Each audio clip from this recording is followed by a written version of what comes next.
他拿着一片白菜叶，对着洗洁精连按了3次，然后把挤出来的洗洁精小心翼翼地包在白菜叶里，直接塞进了嘴里。节目组的人都看呆了，但这只是他的开胃菜而已。随后他又挤出来一勺洗洁精，他又要干什么？只见他把1勺洗洁精都加入鱼汤里，搅拌搅拌，那小味滋一下就上来了，直接开灶。这个吃完真的能吐泡泡啊！节目组想尝试一下，然后就一位客儿打进贝拉万斯。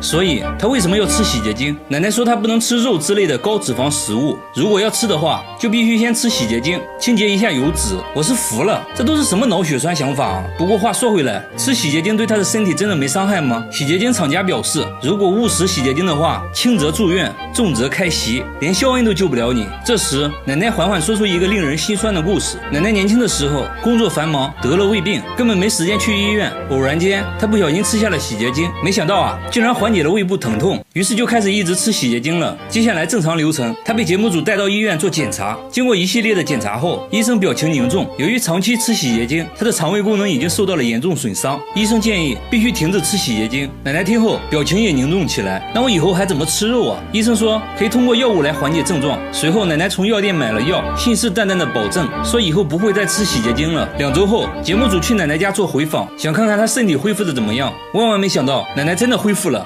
吃洗洁精。没办法，节目组又给奶奶进行了一番科普，让她用药代替洗洁精。1个月后，节目组再次回访，这次奶奶露出了笑容，说她现在已经习惯吃药了，不再吃洗洁精了。为了庆祝奶奶戒掉洗洁精，节目组准备了一份炸鸡，现在她可以放心的吃肉了。话说这位奶奶年龄小，不懂事，乱吃也就算了，但是下面这位81岁的奶奶就过分了。81岁的奶奶把眼药膏挤在勺子上，先喝口温水，又到饭点了。奶奶把眼药膏挤在假牙上，她说这样的话就可以啃得动骨头，不然连米饭都咬不动。奶奶家人都很担心奶奶的身体健康，都劝她不要再吃眼药膏了，否则只能等吃席了。奶奶却说你们试试嘛，真的管用。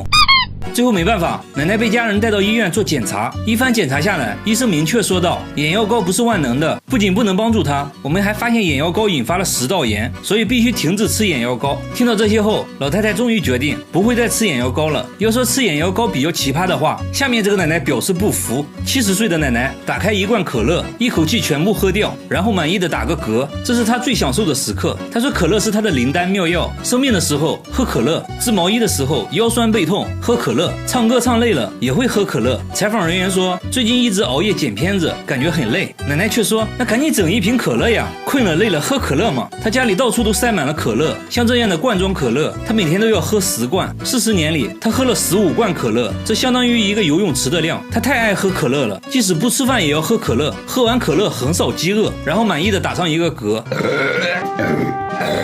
但是他也是有原则的，那就是只喝常温可乐。他在被子里摸索了一下，就掏出了1罐可乐，说自己喜欢打嗝，只有常温可乐可以使自己打嗝，所以他的可乐从来不放冰箱里。节目组想测试一下，是不是冰可乐真的不会打嗝。奶奶也很配合，一口气干了冰可乐。喝完后，奶奶连连摇头，说这感觉不对。然后奶奶又喝了1罐常温可乐，然后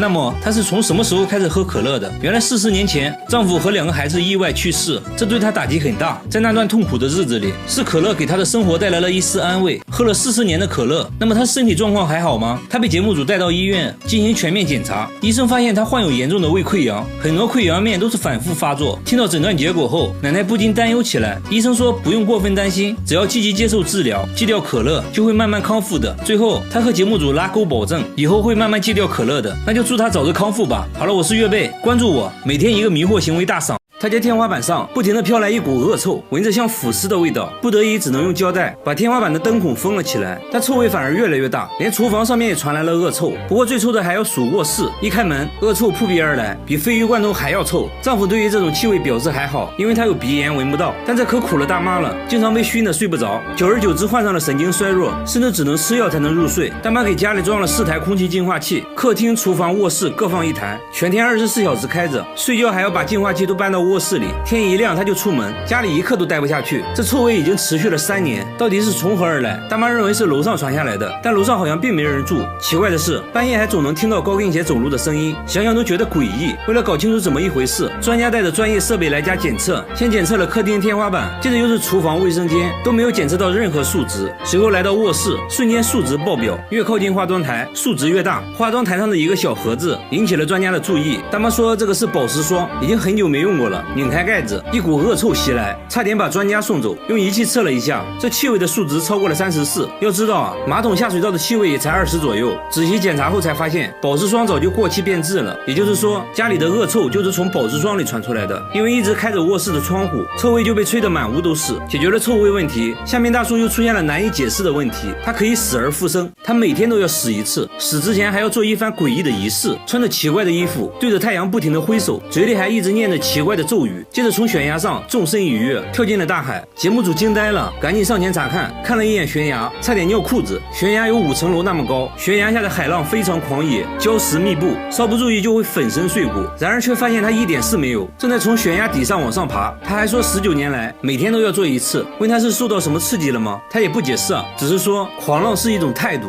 狂浪是不被约束，要爱你就来。哎，真的是奇怪。路人都觉得从那么高的地方跳下去肯定会死，但他说这也是有诀窍的。跳下去的瞬间，手臂要张开，在接触到水面之前，要将身体向后翻转，就可以尽量避免受到伤害。而且呢，跳崖时机很重要，要等海浪打过来才可以跳，让海浪充当气垫。但即使这样，还是免不了受伤，腿上布满了伤痕，连后脑勺都有一条5厘米的伤疤。但就算遍体鳞伤，他还是坚持每天跳一次，慢慢的就跳成了网红，甚至还在悬崖旁边开了一间网红餐厅。最后呢，他也终于说出这样做的原因。原来在200年前，一位神父为了爱情放弃了宗教信仰，由于世俗的压力，他们不得不分手。神父伤心欲绝，跳进了大海。他之所以这样做，是为了纪念这伟大的爱情，真的是有够狂浪。而下面这家人遇到了更神奇的事，他收到了一封来自16年前的信，上面显示信件是2002年从美国寄来的，关键信还是自己写的，这怎么可能呢？自己根本没去过美国，一家人都觉得不可思议。查看监控，发现信就是邮局的人送来的。母亲回家时顺手取了出来，虽然过去了16年，信件依旧保存完整，表面也干干净净。他百思不得其解，仔细想了想，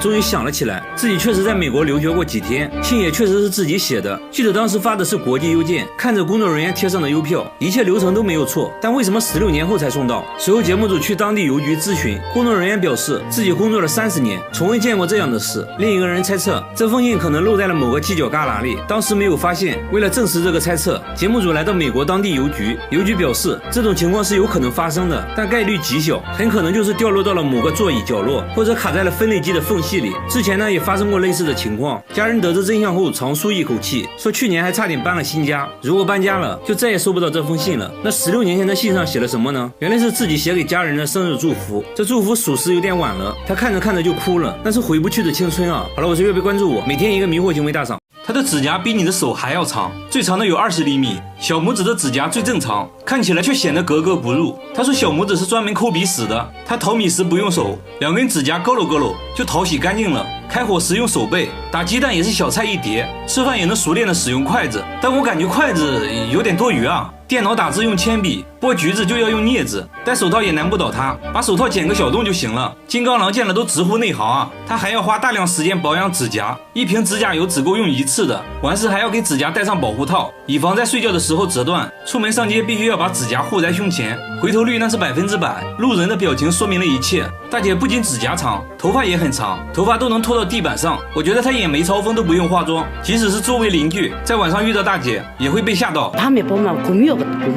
邻居都想不通，大姐为啥要留那么长的指甲？原来大姐从小就爱臭美，最喜欢做的就是涂指甲油。有一天晚上做梦，梦中人告诉她，无论发生什么都不能剪指甲，否则就会遭遇不幸。刚开始大姐也没当回事，这不就是个梦吗？但是每当她剪指甲，就会心跳加速，剪完指甲就会生病，後來就開始一直留指甲了。為了讓自己的指甲顯得不那麼詭異，大姐來到美甲店，店主剛開始也被嚇了一跳。 이거는 기네스에 나올 손톱。 店主在大姐指甲上畫上圖案，這樣又顯得可愛多了。大姐說會一直留着指甲，準備以後出演梅超風。和大姐一样，下面这个男人50多年没有剪过指甲。大叔从小就没有指甲，不仅如此，他连脚指甲也没有，掉在地上的小东西根本捡不起来。对他来说，开易拉罐是最痛苦的。更难以置信的是，他竟然拿不住玻璃杯，杯子在他手里反复滑落。节目组怀疑大叔是故意的，大叔却说自己没有指纹，光滑的东西根本拿不住，怎么可能没有指纹？节目组仔细观察，大叔的指尖确实非常光滑。节目组和大叔一起按手印，大叔的手印模糊一片，没有任何纹路。由于缺少指甲的保护，轻轻按压手指就会带来剧烈疼痛。然而大叔的工作却很依赖手指，他是一名汽修工，工作需要一直动手，就连缠个线圈都会疼痛难忍，哪怕一个小小的失误都会给他脆弱的皮肤造成不小的伤害。他的手上布满了伤痕，即使这样，他也工作了30年，因为要养活一家老小。至于他为什么没有指甲，医生说他患有一种罕见的皮肤病，简单来说就是皮肤黏膜很容易起水泡，而且是遗传性的，没有根本治疗的方法。所以女儿出生的时候，他做的第一件事就是检查女儿的手指。 딸 태어날 때 가장 본 게 손하고 발을 봤어요. 看到女儿有着正常的指甲，大叔激动的哭了。他不想让女儿承受和自己一样的痛苦。大叔平时最喜欢做的就是帮女儿剪指甲，女儿也很懂事，会帮父亲包扎伤口。我觉得大叔可以去做个美甲，就是贴个假的指甲，可能会好一点。和大叔一样，下面这个女孩从小就与众不同。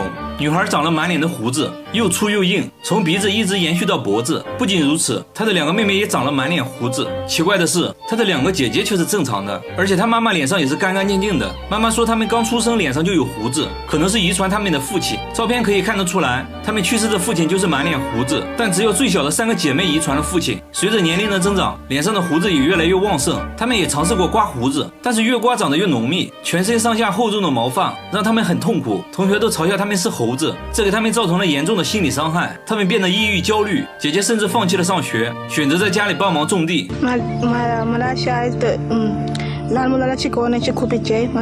毛发摧毁了他的梦想。为了让2个还小的妹妹摆脱毛发的束缚，他带妹妹来到医院，医生拿放大镜仔细检查，说就算是遗传，这种情况也是非常罕见的，在学术界还没有和他们一样的案例。医生给他们做了激光脱毛，但很快胡子又长了出来。医生把毛发样品寄到了研究所，现在只能等待分析结果。虽然不确定有没有治疗方法，但只要有希望，等待的过程也是开心的。那最后就祝他们早日恢复正常，继续追逐梦想。好了，我是月贝，关注我，每天一个迷惑行为大赏。